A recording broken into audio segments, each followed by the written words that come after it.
them. Actually, maybe it's even better that you don't see them. Well, on to the next talk. So it's another 11th project, and it's another side project that was born out of a necessity during those weird and unusual times that we have never seen before. So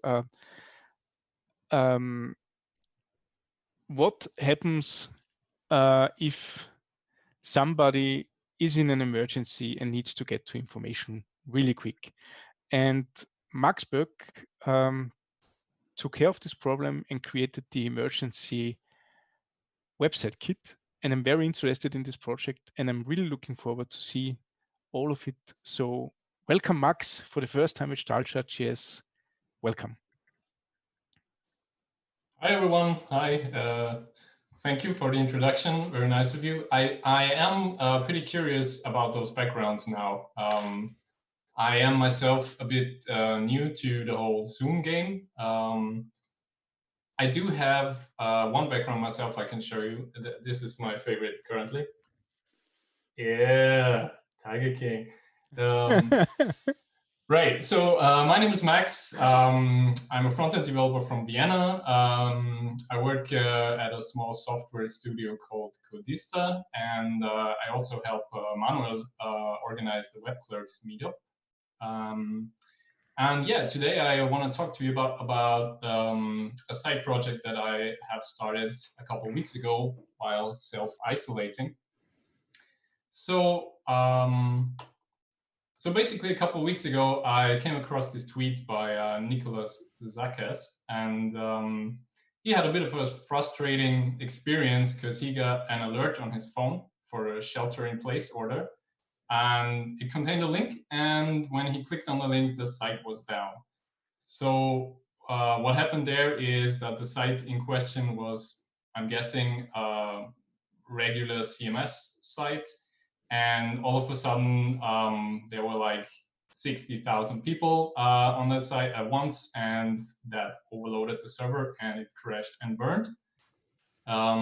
Not something you would actually want when it's about emergency information, which is potentially very important, very critical information for people to have.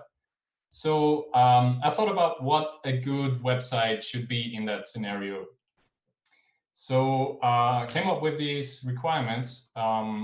So most of all, of course, it just has to work. There is no margin for error there. This is information that's critical. It just has to work. It has to work under high traffic, under bad connections, and people just need to be able to get that information. And then secondly, it has to be accessible, because once we get some data across, we want the highest number of people to actually be able to read it. And then it should be mobile friendly, because in emergency situations, it's quite likely that people won't be sitting at their desks. They might be in a shelter or on the road or wherever on their phone. And then it has to be really fast to set up. You have to get this off the ground quickly, get the information out quickly, and it has to be easy to maintain.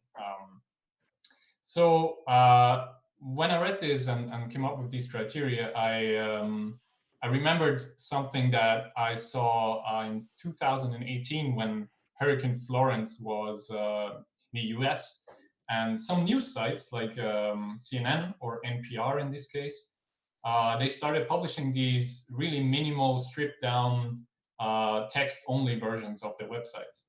So what you're seeing here is basically just the normal content you would have, but nothing but the content. It's just basic HTML, because people weren't able to handle all the load that comes with a regular website during the hurricane, which makes a lot of sense in my opinion. And the main concept behind this, if you're familiar with it, is the rule of least power. So the rule of least power basically says that you should always choose the least powerful technology suitable for a given task. And you should do that because least powerful in this case means more stable.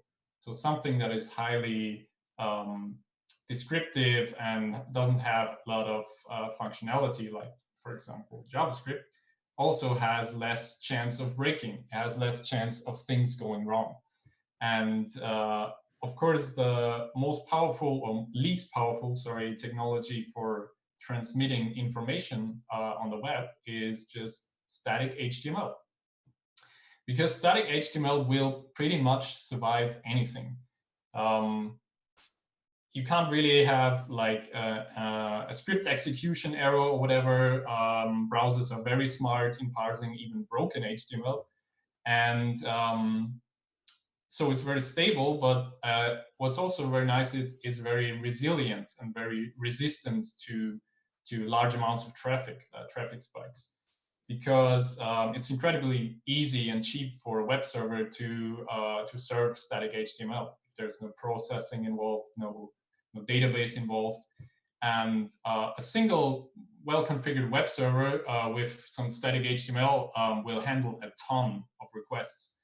And this is actually the graph that you're seeing is from my site that I'm going to show you in a second, because it was on the front page of Hacker News for a day, which is a pretty good stress test in its own, because it simulates a lot of people accessing the site at once.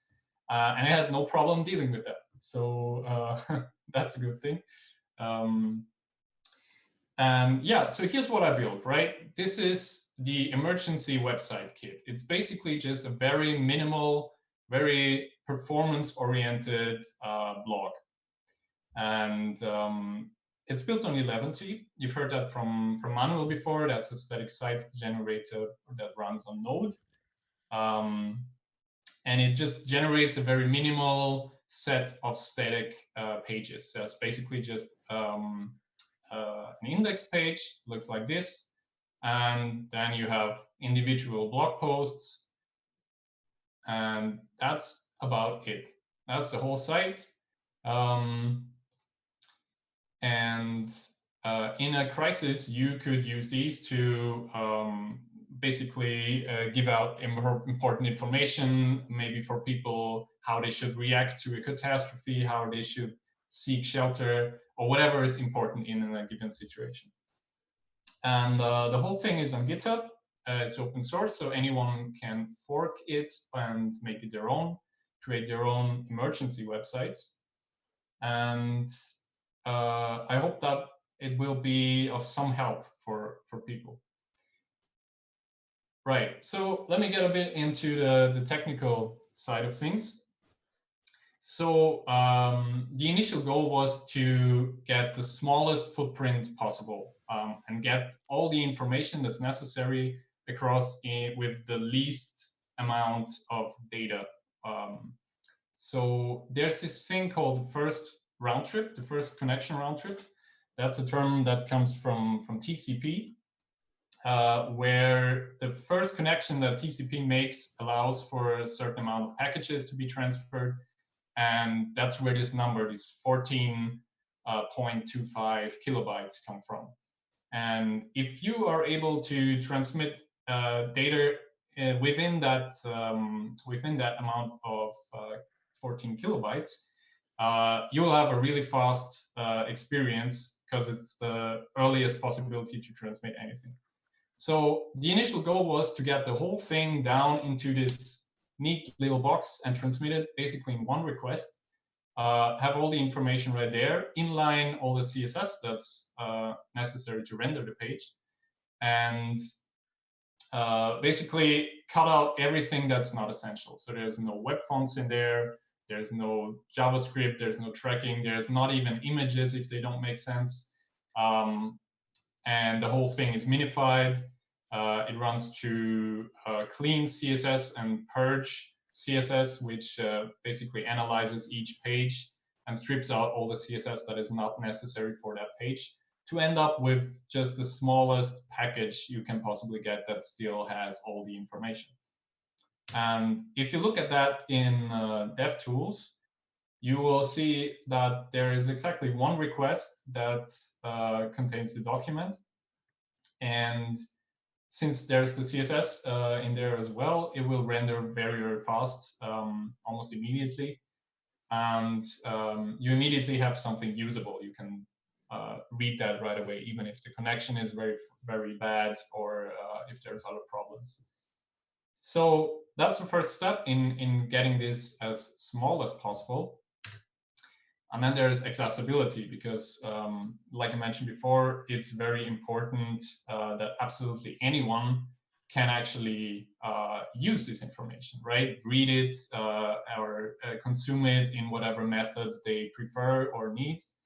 And it's not really a lot of specialized technology involved there. It's just basic HTML with semantic markup, with logical content hierarchy, and some sensible CSS rules that take care of things like focus styling and color contrast.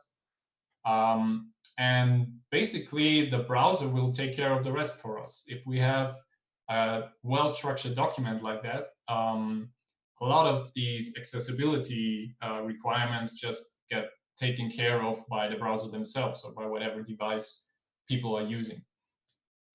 Of course, there's a little bit of stuff that we can actually do to do stuff like tab focus. You can see that here.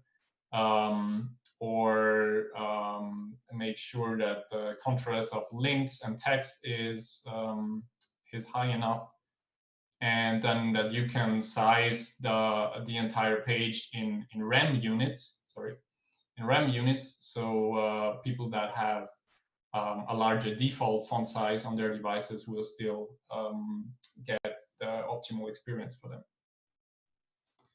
Right, so that already leaves us with a pretty good baseline. That's a very fast, very accessible website. But we can use progressive enhancement to enhance it from there and make it still a little bit better. And that brings us to the concept of offline first, because this could be the best website in the world. If people don't have access to the internet, it's useless. And that's not actually a very far-fetched idea. Fortunately, the crisis we're facing right now leaves us with very good internet, and most of us are still able to stream Tiger King all day and work and do Zoom chats. But there could be other emergencies. There could be like natural disasters that damage critical infrastructure. Or there could be even a scenario where the internet is fine, but people access the site at first, and they might be given something like a shelter-in-place order or instructions to get out of town. And then they might be in a place, let's say a basement or a bunker or a remote area where they don't have internet access anymore. So we can actually optimize for that with Service Worker. So what I use is a tool by Google called Workbox. And you can plug that into the 11T build to generate a service worker that will pre-cache some of the resources that you want to have available offline later. So you can basically give it a glob or a list of files that you would like to cache. And then on the first visit to the site, you will see something like this here. You can see the first request here is the home page, and then we have 3 requests that fetch the HTML for different posts. And that's the service worker in action.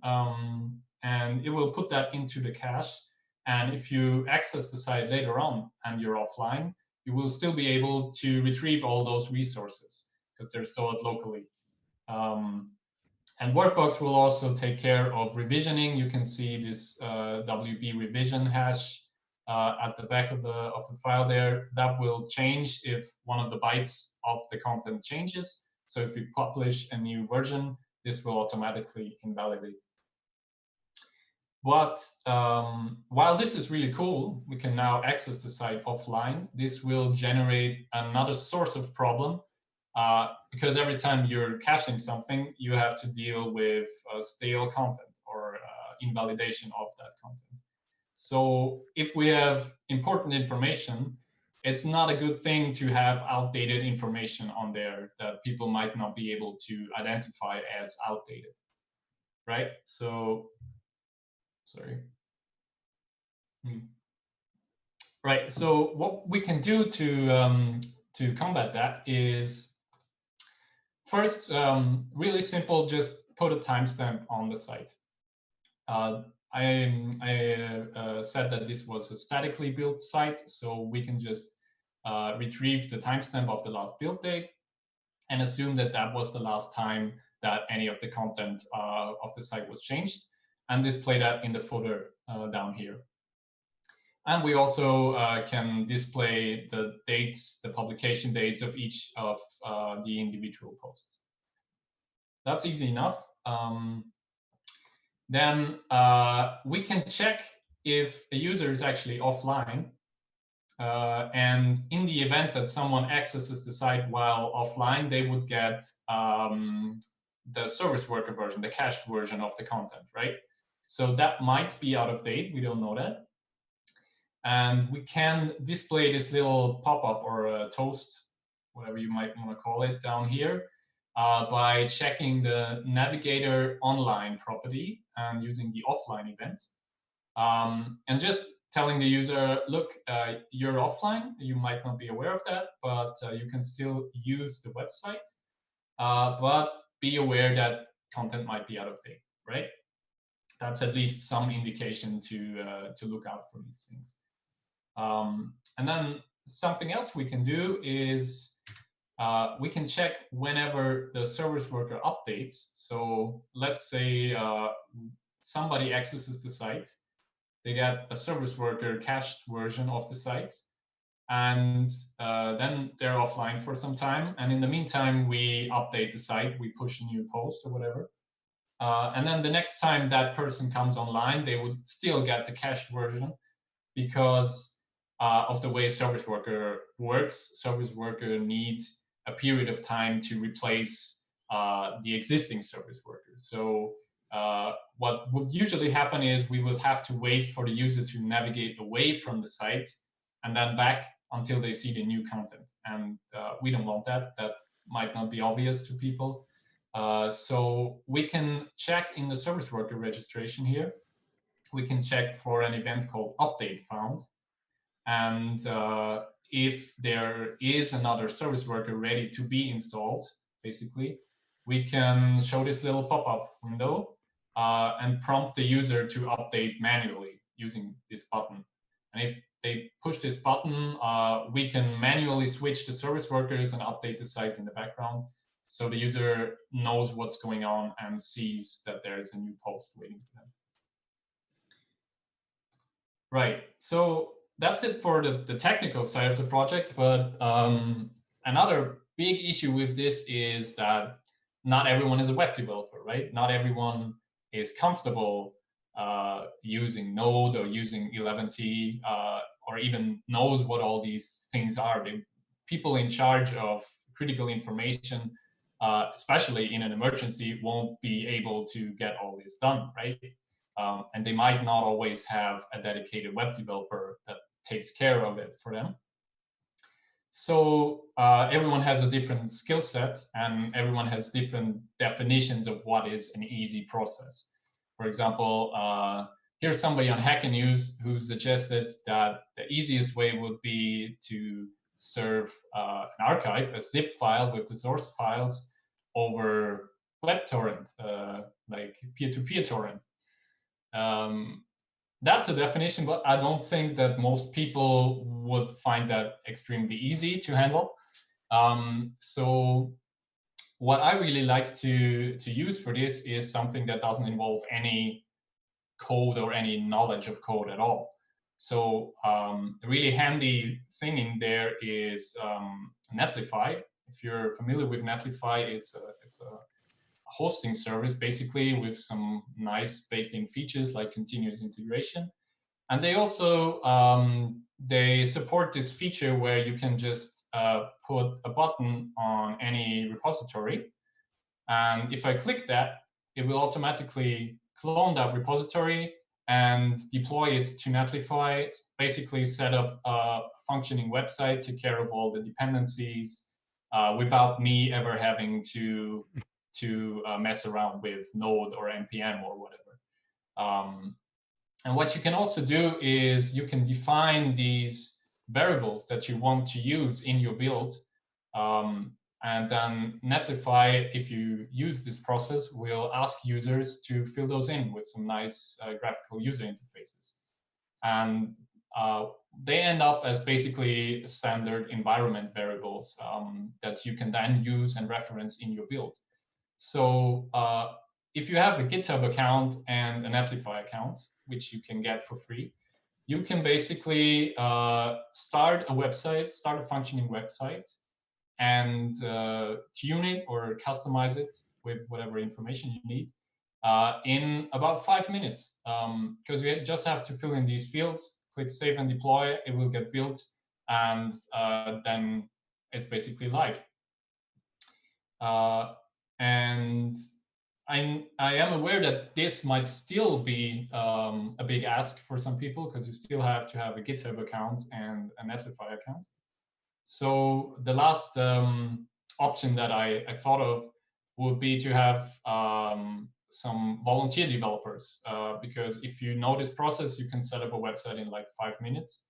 So if you had some developers who are basically on call, or could be called if there is a need for an emergency website, that might also really ease up this process for people.